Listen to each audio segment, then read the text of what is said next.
Hello everyone and welcome to our webinar, The Climate Leadership Commitments and Introduction. Today we're going to hear from Tim Carter, President of Second Nature. He's going to give us an overview of the new commitments and Second Nature's new exciting opportunities. At the end we're going to have 20 minutes for questions and answers. Please remember that you can submit questions for this Q&A at any time using the questions function on your GoToWebinar panel. This webinar will be recorded, and the recordings and slides will be shared with all of the attendees and registrants in the days following this presentation. And now I'm going to leave you with Tim Carter.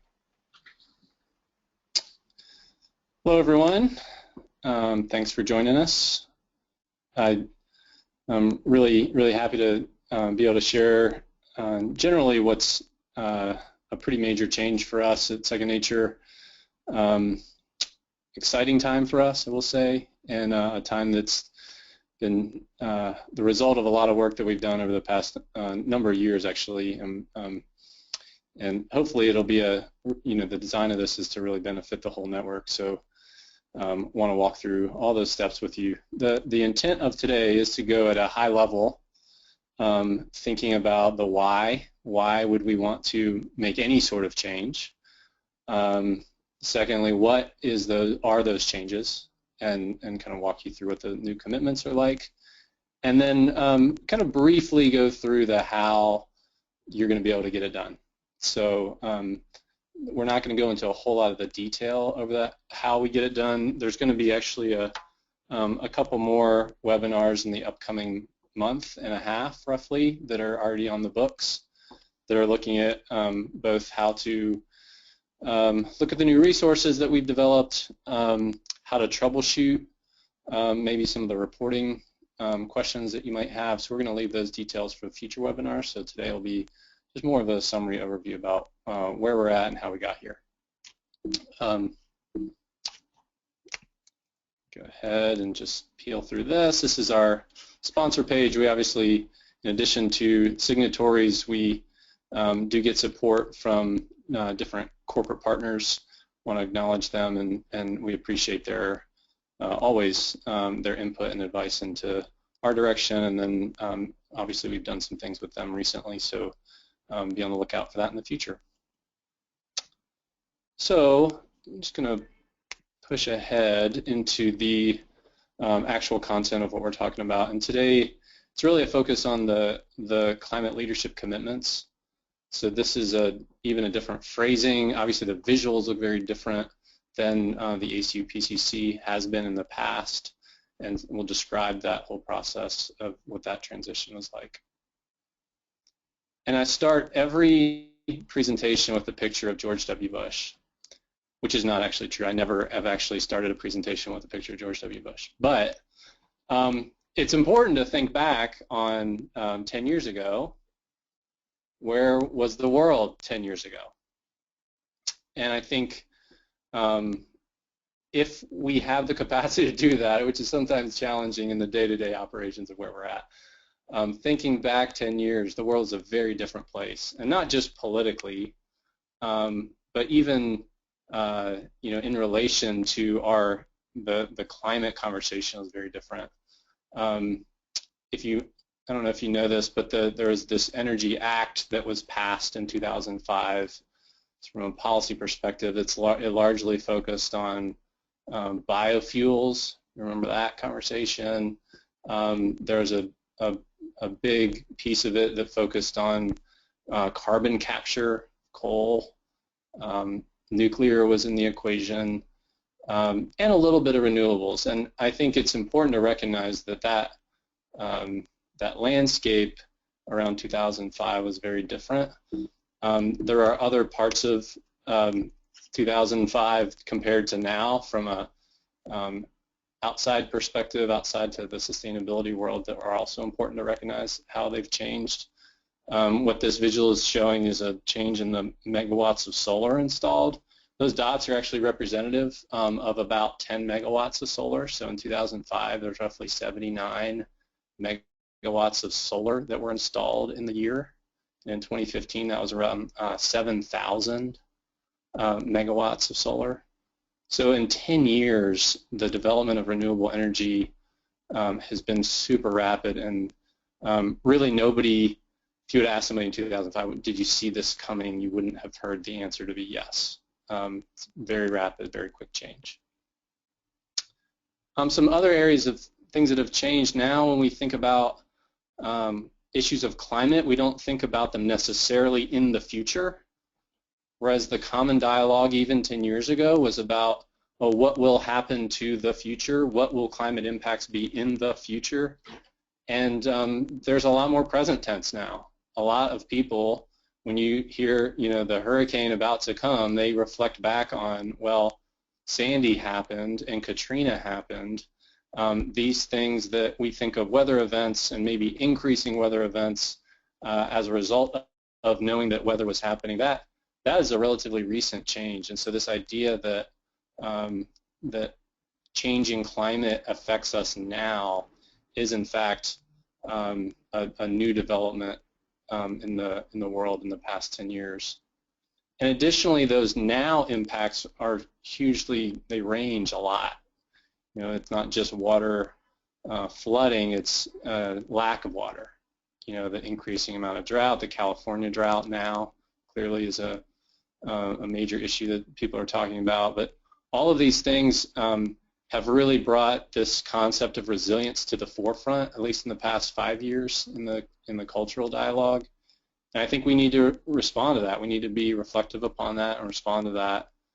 At Second Nature, we knew that was a priority for us. We wanted to be able to do that. So it's not just about, the climate leadership is not just about mitigation, but it's also about given the world changing around us, how does that affect our decision making in our current conditions. So I'll just have one slide on this, but the world has changed in 10 years, but then also the field, the sustainability field, and maybe as another subfield or a related field is the climate field. Sustainability field has changed radically in 10 years. And when you look at 2005 and the number of sustainability coordinators, again, these dots actually are meaningful. ACUPCC estimates there was roughly around 80 in their original report.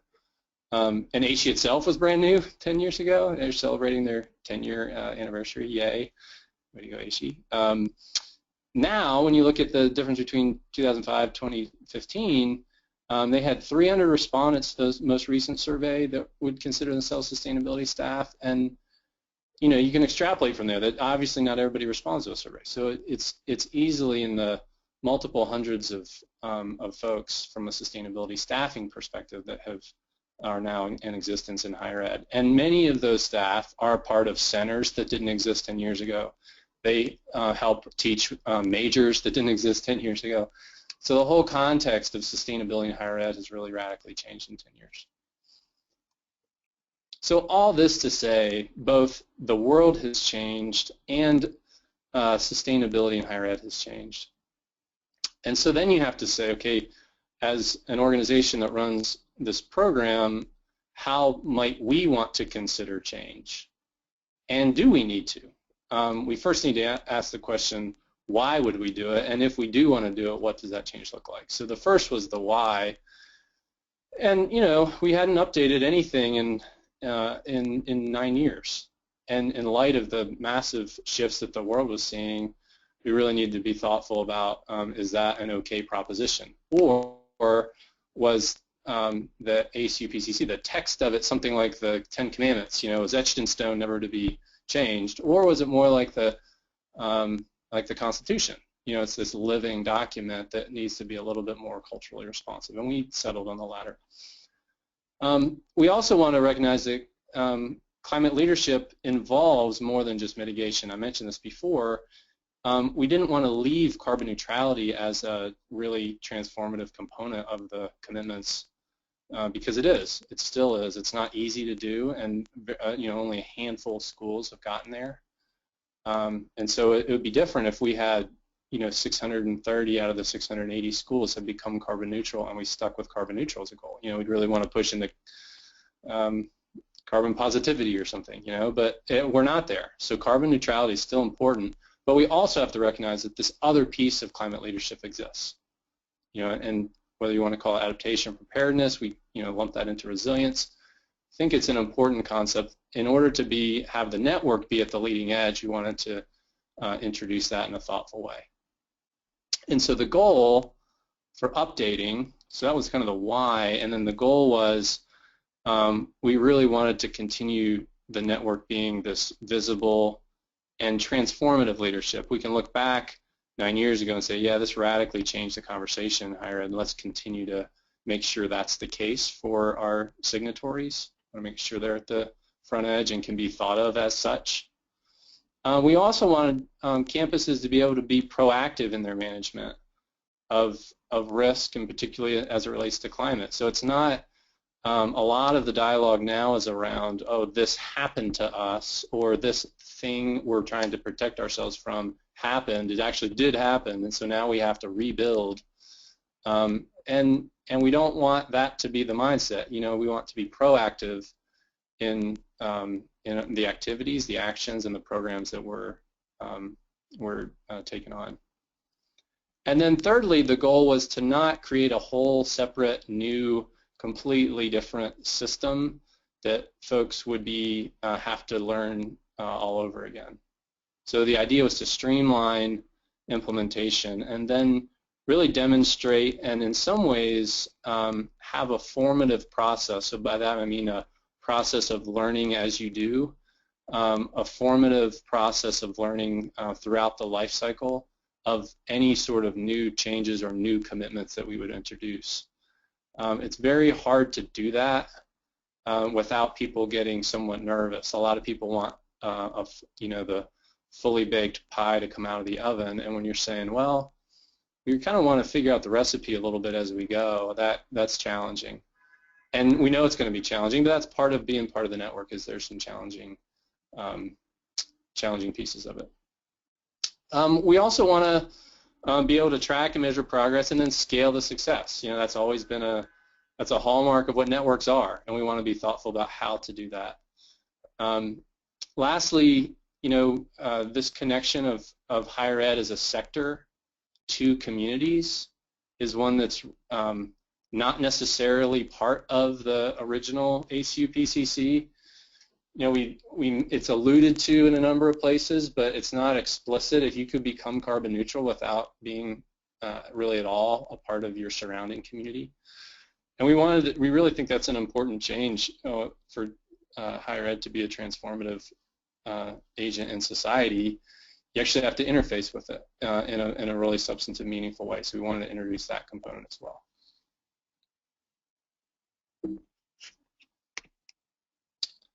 Okay, just a little bit about history. We're now 9 years old. I mentioned that. Been around the 600 plus signatory mark. There's nothing magical about that number really, but we do have a commitment to be with those campuses and universities that take this seriously, take the commitments seriously. So in the upcoming months and years, we want to make sure that those are the network people. It's not necessarily you're the most well-resourced. It's not necessarily you have the highest profile in any sort of ranking, but we want you to take the commitment seriously. And if you're not doing that, if it's just another declaration, it's not really the right network to be a part of. We've moved, this move towards adaptation has been a relatively, I would say, relatively long one. So in 2011, we had this report on higher ed's role in education or in adaptation that many of you may have seen. And then the Alliance for Resilient Campuses, some of you may have been a member of that. That was launched in 2014. And, there was a statement of purpose attached to that, but it wasn't anchored in the commitment concept.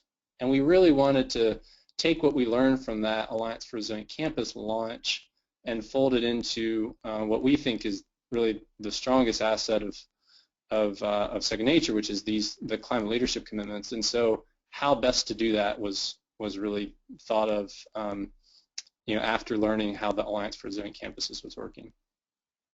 I want to mention there was a lot of interviews and surveys and assessments that have been done in the past couple years. This group, David Gardner and Associates, did a bunch of kind of strategic survey work, interviewed a bunch of different people, some of which may be on the call.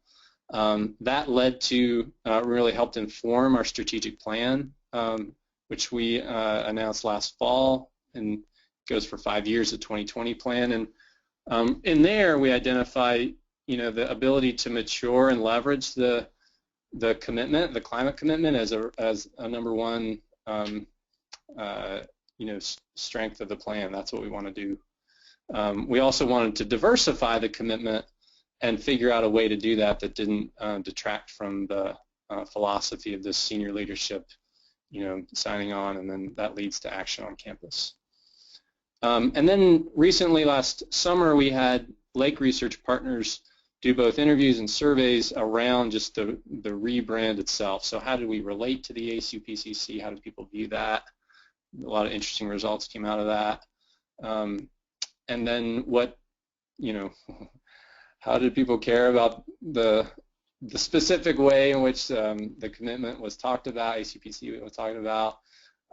We really wanted to be responsive to what the signatories said and the presidents, so we did both. ILs and presidents were part of that. And that all led to this Climate Leadership Commitments launch, which was beginning of October, so a couple weeks ago. So that's the history. So now we'll dig into more of the substance of these changes. The biggest change is really this introduction of, it's 3 commitments literally, but it really functions as 2. The 3 commitments are the carbon commitment. So now the ACUPCC is completely transitioned over into this carbon commitment, which you'll see on this left side. And then we added a separate resilience commitment.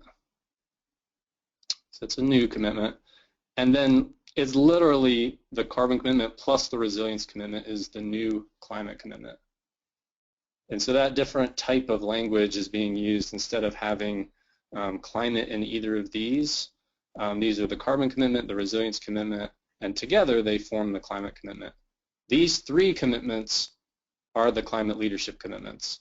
We wanted to recognize that either carbon or resilience, both in and of themselves, are substantive commitments for your campus to undertake. Jointly together, that's kind of the most holistic and integrated commitment that we have. But there's all 3 of them are climate leadership commitments. There's nothing, I don't know, people shouldn't feel bad about signing one of being part of the carbon commitment or the resilience commitment. And then I think it's important to recognize, well, one, some of the challenges of the rebrand, but also the way in which the old organization related to the network and the commitments themselves. So hopefully this gives you an idea of what that was like. In 2006, when the commitments were launched, there was 3 organizations that supported it: ACI, Second Nature, and Eco America. But then since 2009, Second Nature has been the only organization attached to the commitments. So if you look on the left side, you have the old model was Second Nature as the organization with this network of schools, the ACUPCC. Unfortunately, the network and the commitment was called the same thing, so that was a challenge. The ACUPCC network and the commitment itself was all under Second Nature. That continues to be the case, so it's the same organization running it, but now there's those 3 commitments, the climate leadership commitments, and the network is the climate leadership network. It's just an easier, we think easier, simpler way of describing it, rather than trying to remember an acronym, trying to remember what those acronyms stood for, etc. So this is the new relationship. Second Nature remains the same. The network and the relationship to those commitments a little bit different because we've introduced new ones. So, but it also enabled us to do it in a way that was pretty efficient. We didn't start a brand new program with infrastructure that needed to go along with it. It really was integrated together. So now I'll get into a little bit of the commitments themselves. There are a number of shared characteristics of all 3 climate leadership commitments, so I did want to mention that. One, this idea that climate action is part of the student experience and part of research on campuses is part of every one of these. And so we didn't change, there's no change in that language at all.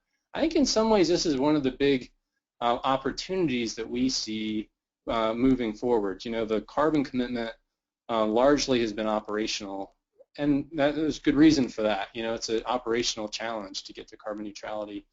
The resilience piece has more social and process pieces to it that are important, and it may introduce this idea of student involvement and potentially some really nuanced ways of different types of research happening, not just R&D for renewable energy, but social science research, for example. And so it could be a really great way to, what we think it might be a great way for you to integrate other components of your campus into your climate leadership work in a way you hadn't been able to do necessarily because it felt maybe like an operational initiative in the past.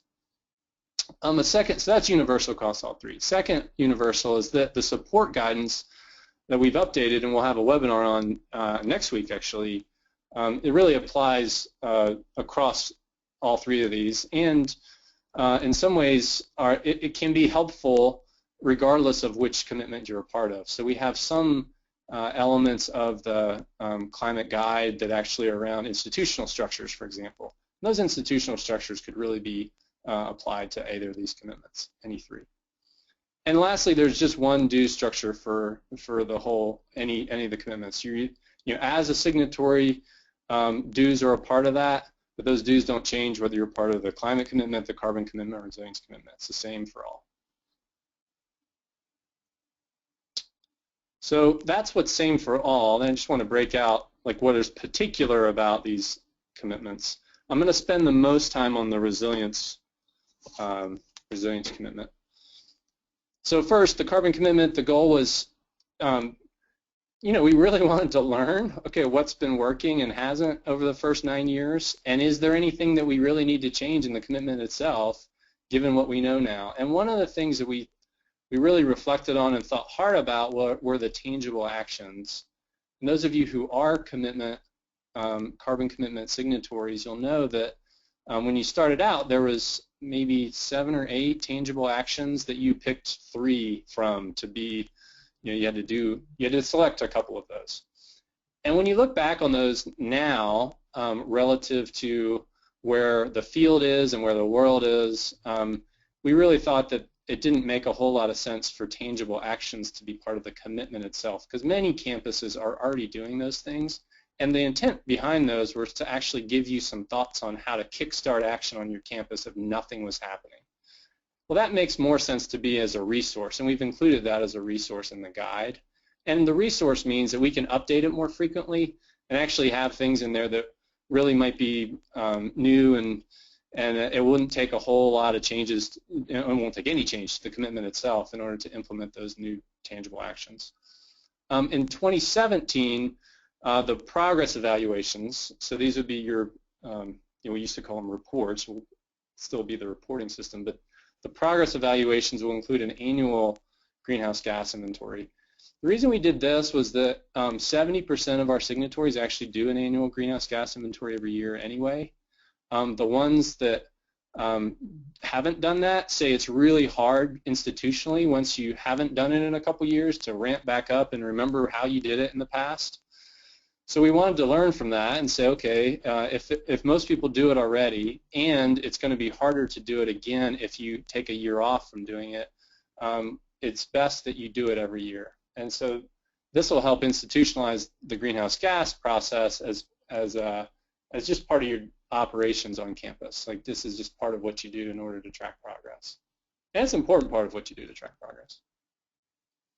So that's the carbon commitment. There's not a whole, you know, there's no other change to it at all. Pulling out the tangible actions is really the only thing in the text that has changed. Everything else is just a timing. That progress evaluation is just timing change. So resilience is different because it's new. So I want to take a little bit of time on this. The broad goal is to think about how can we not just survive something that happens, but anticipate, adapt, and flourish in the face of change. This is how we define resilience in our guidance. We want to increase that, and in particular, we want to increase the capacity to adapt. So one way to think about it is not, not building a thicker and taller seawall, for example, but you want to build the ability of your buffer with the sea to change over time if you needed to change it over time. And so obviously sea is not the example for everybody, but the idea is that your pieces of infrastructure that you're designing for the future and for future climate conditions actually have some capacity to change given the changes that you expect to see in the future. I think fields are a good example, like open space, green space. So they can be great stormwater management tools for current conditions, and maybe designing them for future conditions could allow for both this multifunctional space to happen as well as anticipated performance needed to happen in light of maybe increased heavier storm events, for example. The goals here you can read, but they're, again, it's to avoid reaction. And sometimes if you have to be reactive all the time, it's really expensive. So it's actually a proactive, potentially cost-saving process. The idea of having a diverse and inclusive process in climate action is really important as it relates to resilience, because core to our concept of resilience is actually you include the community. Sometimes those community voices are different than your own. That's a good thing. It actually can help by including different types of voices. You can provide perspective and make sure that the goals that you have might, if they're wildly divergent in someone else's goals, you have a chance to at least reflect on and include or somehow modify your own in order to make sure that the wide diversity of people in your community are actually accommodated. We want to also think about higher ed's role in particular in supporting community. So it's not just isolating ourselves as a sector, but actually how can higher ed be fully embedded into the communities they're a part of. And then really contribute to what I think is an emerging and cross-sectoral area of knowledge that right now is really pretty new. I mean, there's a lot of people that have developed these resilience plans and adaptation plans, but how the cross-sectoral comparison happens is really not well established. And hopefully higher ed could be a model for how that knowledge sharing could take place.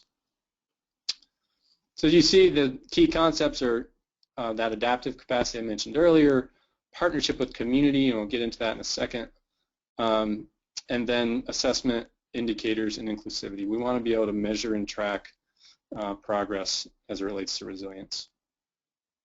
So there's four core steps, and actually before the number one step, mentioned community engagement. So the first thing you have to do in the first year, so you have a year to do it in the commitment text, but it's to establish a campus community task force or something equivalent so that you have those voices at the table from the very start. And so it's not just you talking to yourself. And there's many different ways you can do this, and we give guidance on all the different ways, whether it's in people being invited into your existing framework, or maybe you introducing the topic of resilience to your already ongoing community outreach efforts as a campus. We're not, and this is kind of a general rule, we can't be prescriptive about that every single tactic that people do. We want to provide a framework and let that flexibility actually be a strength for campuses as you work to implement this. So the steps then after a campus community task force is to do a resilience assessment, and I'll talk a little bit more about that in a second. The second step is to look at future scenarios. So resilience assessment is basically saying what is our strengths as a campus, really independent of changes in climate, but where are we strong? It's kind of a SWOT analysis of campus, and I'll show you a little bit how that plays itself out. And then look to the future and where would we want to be as a campus. So not what are our current strengths, but where would we want to go from a scenario perspective. So do we want to be define ourselves in an inclusive campus? Do we want to be the eco campus? Do we want to have, I don't know, tech campus? All these different scenarios might be part of what your future holds and what you want to see for yourself. And only then, that's when we're saying, once you define that future and you know your strengths, then you go back and look at vulnerability and how climate might impact that. Most vulnerability assessments now are done at current conditions. Where are we currently vulnerable? And that's great to do that in one sense. In another sense, it's kind of challenging because then you're only designing your future based on your current conditions, and you're not designing your future based on your future conditions. And so we think this type of forward-looking framework allows for that future changes to be the thing that you're designing for, not current conditions. And then step 4 is to fold that all into a climate action plan. So you make decisions based on the indicators that you create. So let me break out the resilience assessment a little bit further. As part of that assessment, as part of the strength finding process, you're going to want to figure out what are the measures that let me know that we're either progressing or regressing as it relates to resilience and adaptive capacity. What do those indicators look like? Why would we use indicators? Indicators are actually something that it allows you to track, so it's measurable, and then allows us as an organization like Second Nature to aggregate across schools and campuses, so we can say, okay, in general, here's how things are progressing from a resilience perspective across the network. So it's a utility for you as a campus and a utility for the network as a whole. And you may want to start your process, your resilience assessment process with potentially a theme, like water might be a real heavy focus. The ultimate goal is to have all of your systems kind of folded into this at systems level, but you might want to start with a singular theme, or you may want to start with a particular physical component. Well, we want to build our transportation infrastructure, for example, and let's think about that. Or you might want to focus on a goal that you have. So all those are fine as starting points. I want to spend a little bit of time on this just to show you how this relationship of indicators, this idea of adaptive capacity would fold into something that's measurable. So there are 5 areas, just categories that we would want you to think about. And it's not, this is showing it as equally divided, and it's not something that necessarily would be equally divided in part of your process when you're doing your resilience assessment. But you'd want to look at not just physical infrastructure, say, or not just natural systems, say, but you want to look at the whole of your campus in relation to your community. And say, okay, given these different areas, what are our strengths, or what would we want to prioritize? Maybe we want to prioritize, in this case, in the physical side, maybe accessibility and transportation as an indicator. That tells us something about how adaptive and how much capacity we have to change in the future based on maybe a strength that we already have, or maybe we're embedded within the city's infrastructure that has bus stops at half of our dorms or something. I have no idea. Maybe that's a strength that you would want to focus on. And then you might want to say, okay, in the future, given the fact that maybe more people should try to get to campus in light of an event that could happen or some stress, some chronic stress that may be out there from climate, maybe we want to increase the amount of those routes. And so the actual variable you would use to track progress through time and increase your resilience through that increasing that adaptive capacity is actually an increase in your transportation routes, for example. And so then you're creating these benchmarks through time. So by 2040, we want to have this 10% increase in transportation routes. So in year 5, we want to make sure that the city transportation department has had a conversation with our transportation folks. And so that's how you map out the plan after you've established these goals in light of those future conditions. And so you can see you would apply that across these 5 different areas. And some of which you may be really not important. You may not say, the human side, not so much, but really the financial side is what we really want to focus on in our future conditions, because we think maybe we're really vulnerable in that way. We don't have a lot of people working. Maybe it'll be harder to, get a lot of community effort in rebuilding if something happens on our campus or in our community. So that's the basic frame that relates to these 4 pieces, and that's largely under this resilience assessment. You have to create this holistic system that has those 5 categories as a part of it that you're considering whenever you look for the future and consider this impacts and vulnerability. So that's the resilience commitment, and then the climate commitment is really literally the combination of those two, carbon neutrality and resilience.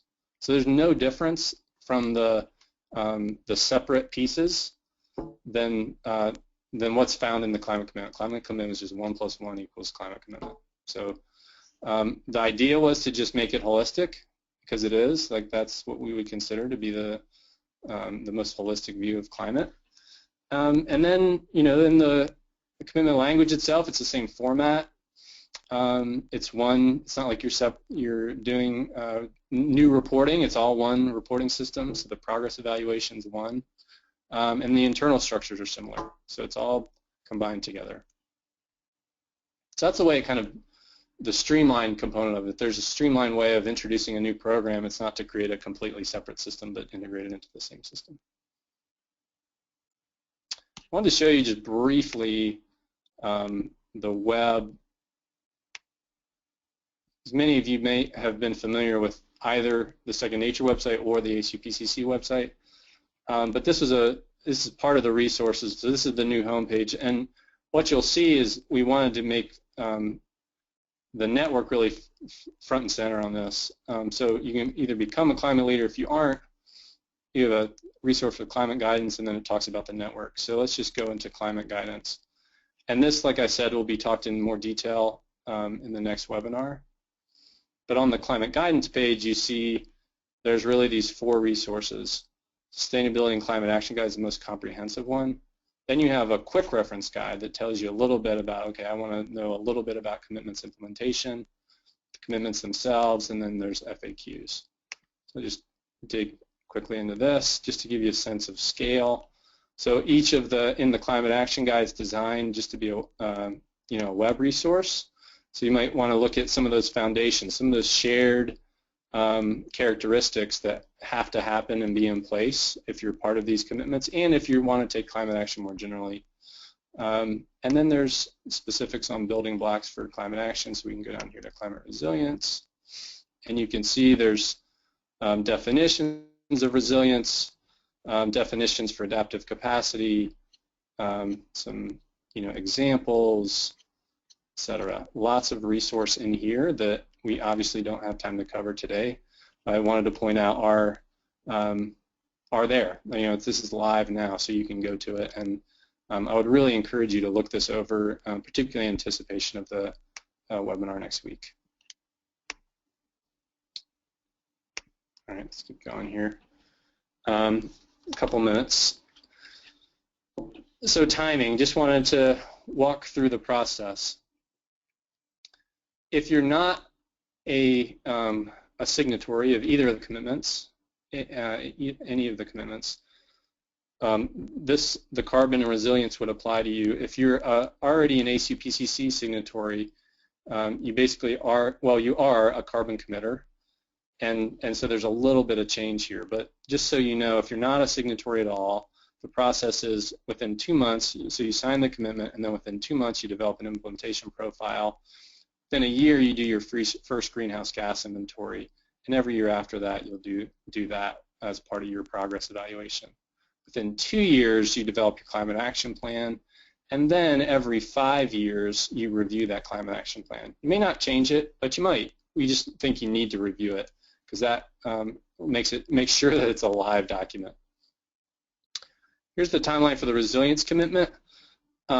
You sign the resilience commitment if you're not already a signatory of the ACUPCC, which is now the carbon commitment. You sign the resilience commitment.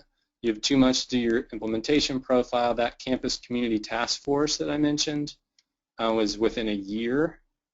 And then within 2 years is your resilience assessment. And then within 3 years is your climate action plan. So those steps past the resilience assessment to embed that within the climate action plan, it's a 3-year process to get there. So you have a good chunk of time to both establish those relationships in the community and then create the resources as a part of that. And then again, every 5 years after that 3-year window is when your review happens. All along your reporting your progress. One of the things we want to do on resilience is actually study some of the schools that are starting off. So we'll be doing that in the next few months. We actually got some feedback from Cal State Northridge, and they're really leading on and doing some really great work, and they've already sent us some ideas they have, and so we'll be sharing those sorts of case studies as campuses progress. So then the climate commitment, which many of you probably have questions about, but this is the integrated commitment. So if you're adding resilience or interested in adding resilience, you would need to get your president to sign the climate commitment. So that's a change. You're not defaulted into this. You actually have to add resilience through presidential action, but they're not signing the independent resilience commitment. They're signing the climate commitment. Within 2 months, your IP is done. You've already done that. This is what within a year, then you would do your campus community task force, your resilience assessment. You would embed that in your climate action plan, and then this CAP review would happen in 5. So if you're an ACUPCC signatory from 2009 to 2013, that 5-year window for your review of your climate action plan would be 2018. So if you wanted, this is regardless of which commitment, the review of that climate action plan is 2018 because that's 5 years out. Anybody who signed it more recently than that, you got to bump back 5 years from when your climate action plan was due. It's a little bit complicated on the timing, I recognize that, and I don't want to introduce more questions about it, but there will be another webinar on reporting.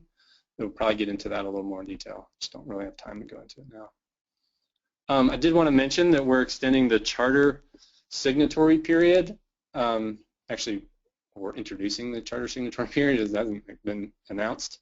But from now until January 1st, just to give you time to talk about it with your campus leaders, to get your presidents involved, to really get all the buy-in you need. If you want to change, become a climate commitment signatory or a resilience commitment signatory if you're not already a part of the network.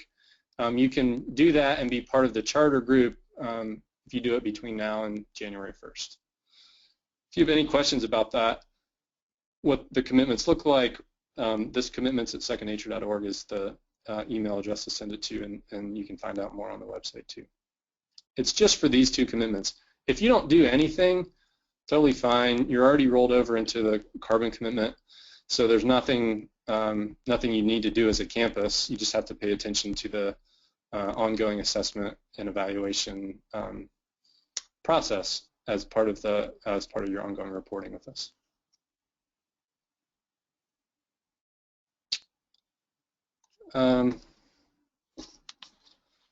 That is the general overview, and Gabriella has been compiling a few questions.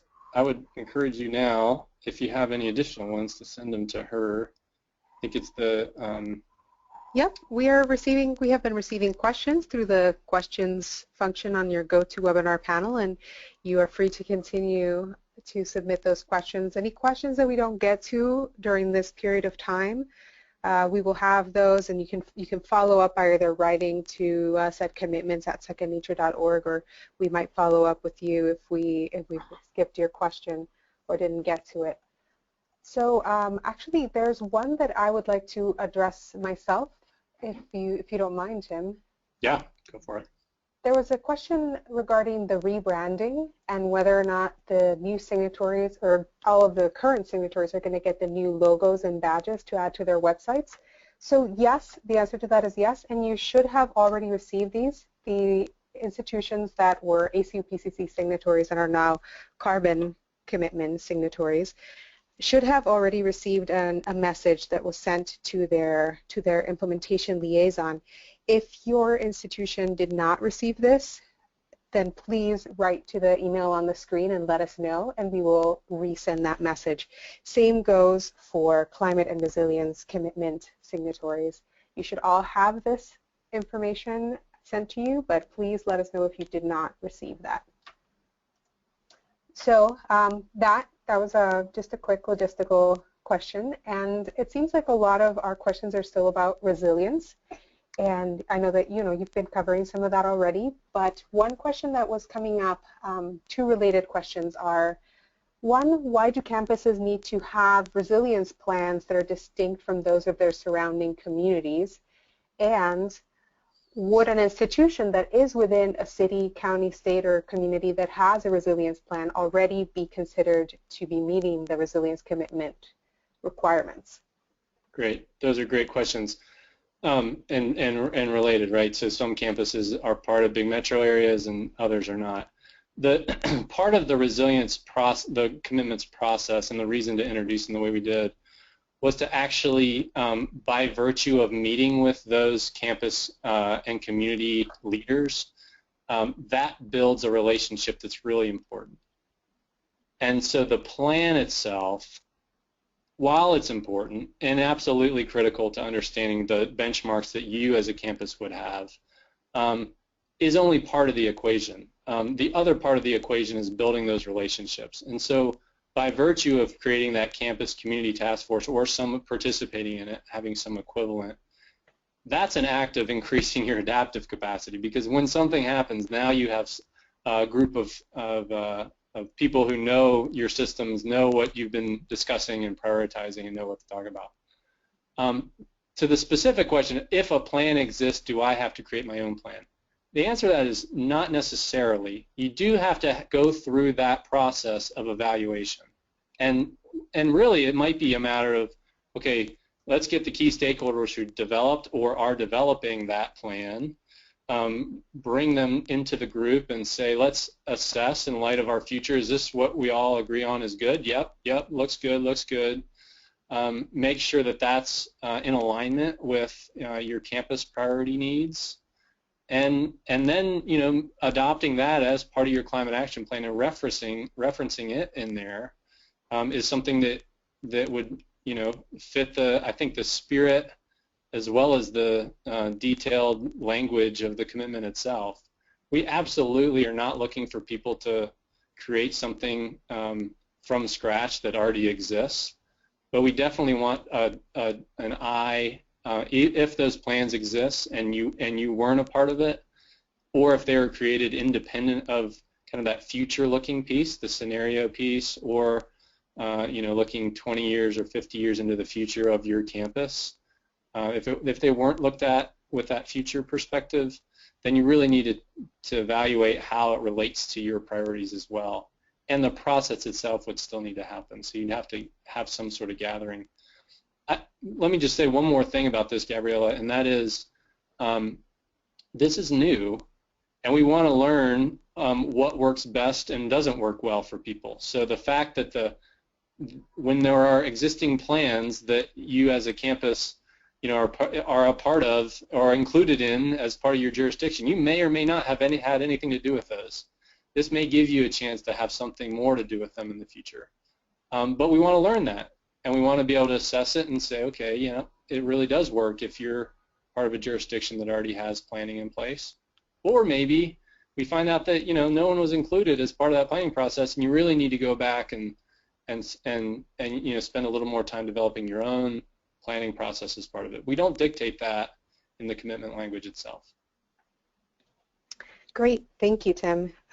We've got a couple other resilience-related questions, but I'm still seeing a bit of confusion from some of our signatories and attendees regarding their current status. If they're an ACUPCC signatory, I just wanted to mention again, you are automatically rolled over into what is now called the carbon commitment, which is the ACUPCC commitment. You don't have to do anything for that to happen. And there was an additional question related to this, which is, if they are a carbon committer, right, a former ACUPCC, now carbon committer, to be a part of the climate commitment, do they then sign a separate document? How does that, can you speak to that a little bit, Tim? Yep.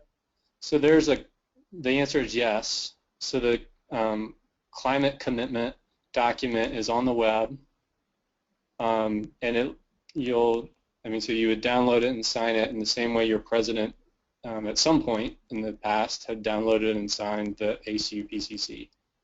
So that's what you would do if you want to add resilience to your current commitment and become a climate commitment signatory. You would, your president would need to sign that. Yeah, and to clarify, you would sign the climate commitment. You don't just sign the resilience commitment and then having been an ACUPCC signatory plus signing the resilience commitment, that doesn't make you then a climate commitment signer. You just go straight for climate commitment. Yep. So there's no one's going to have two commitments or two badges to use. It's probably maybe the easiest way to think about it. You're not going to have carbon and resilience badging on your website or anywhere. You're going to be a signatory of one commitment. It's either carbon or resilience, or if you want to do both together, you sign the climate commitment. Great, thank you. So another interesting question we have here that maybe you could speak to and maybe not is what does resilience work look for a college that has multiple campuses? Yeah, that's such a great question because, and this is what makes it really interesting. There's multiple campuses, and then there's campuses that can have what they consider multiple communities. So I think it's really interesting to think about both of those. We haven't taken a definitive, here's what you have to do. It's really a self-defined process. So if you have, say, your main campus in a certain place, and maybe you have a relationship overseas somewhere, what does it look like to be a resilient or to increase your resilience as a campus when you have multiple sites? That's really up to you. I mean, it's really a self-defined process. The process is what we define and give criteria for. How you define your community, how you define those areas, those categories, we give guidance on, and the indicators that result from those categories we have guidance on. But particularly around resilience, it's not something that every place is going to have, something that's commonly shared throughout the country. It's actually going to be very different depending on where you are. If you have multiple campuses, it might be dependent on each campus, and you may want to do different assessments in each of those campuses, or you may want to focus on the main one. Like it is up to you, and there's flexibility in that. And kind of a related question, which I think you talked about a little bit when you were talking about assessing your current state and your vulnerabilities and strengths. How do you know when you have achieved resilience? That's kind of like the gotcha question, right? I mean, so the process, it's not like it, it's kind of like how do you know when you've achieved sustainability? And it's really the process is what you're committed to, and the ability to increase the amount of, I come back to this adaptive capacity. You can continually do that, and that's why it's an iterative and ongoing process that has some goals attached to it. We want to attach goals to it, but it's not as simple as, not that, and simple doesn't mean easy, but it's not as simple as carbon emissions to zero, now you become carbon neutral. But in that same spirit, I think the folks who started the ACUPCC would probably agree. It was more about being having campuses be a transformative element in society, and that's really what this expansion looks at. So it's there's not a end point of a resilient campus in the same way there's not an end point of a sustainable campus either. Yep, thank you so much. There's a question here too about currently how many signatories we have for the climate commitment.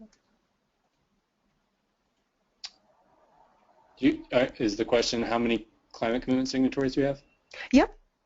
45. And then if anybody here wants to join that group, then we already spoke about how to do that. What about if they need any advice for convincing their leadership that this is a good investment? Do you have any advice for anyone who would like to bring this to their leadership? Well, I guess we can reflect on, from the stories of the 45. Many of those campuses saw climate leadership more generally as an important thing for them to be a part of, an important initiative, and they saw the benefits of the network and leading the network in that regard. They saw the opportunity that more directly connecting with community would provide them in terms of both visibility, opportunity to really shape and respond to and anticipate their future together, not just be reactive to something, or to have some, oftentimes campuses have challenging relationships with their communities, and so they saw this as potentially an opportunity to help build and improve those campus community relationships. Underlying all of it, all of them were really convinced that the idea of being able to look at the world around you and not keep your campus in a static spot was important. So the idea of adaptation and being able to anticipate and think about the future was really critical in their signing. And many of them were already doing some components of it and needed a framework that they could share that helped formalize it. So it was really an asset to them to say, okay, we've been thinking about this. We weren't really sure exactly how it was going to play out. This allows us to do that, the framework you guys are providing. So, each camp is going to be different with your pitch, and we don't know. We don't know. It's not like here's your elevator speech that you tell your president. It's going to be contextualized to your relationships that you have, the priorities you have. In some campuses, it was about economics. How do we assess risk differently and anticipate that risk such that we can minimize costs in the future. In other cases, it's really about the spirit of community and how do we work with community members better. So it totally depends which way to get answer to that. No, that's great. And I think that being said, the Second Nature team is happy to help you in your specific situation, since it is a kind of a case-by-case thing. If you are a campus that is looking to become a climate commitment signatory, then please write to commitments at Second Nature, and we're happy to help you with that in any way that we can, providing resources, providing best practices or resources that can help you make the case. Once again, I do want to say that if you were an ACUPCC signatory, you do not have to do anything to change to a carbon committer. You are a carbon committer now, and this doesn't invalidate or your previous commitment or require you to take an extra step in order to be a signatory again. And then it looks like we're kind of coming up to the end of our hour here, but let's just remind everybody one more time that you can send any questions to Commitments at Second Nature, and if you are looking to sign on to any of these, please write to us, call us, whatever. We'll help with whatever it is. Tim, I don't know if you have any final thoughts before we say goodbye. Well, I appreciate everyone's time. It's a kind of a new era with this introduction, and we want to be thoughtful and responsive to needs that you might have or questions that you might have, and we'll do our best to answer it. With anything new, there's going to be uncertainty, so I think it's worthwhile thinking about that and knowing that as you consider, we want people, like I said at the opening, who take this stuff seriously and want to be out in front with it. And if you're not there right now, that's totally fine. And I think it's something that we want to help build capacity in order that signing is a really important step for your campus. So thanks everybody for your time, and let us know if you have any additional questions. Yeah, and remember that there will be follow-up webinars, like Tim said, that will go into further details regarding reporting and resources. So be sure to join us for those if you have some questions regarding that. Thanks. Thanks, everybody. Bye.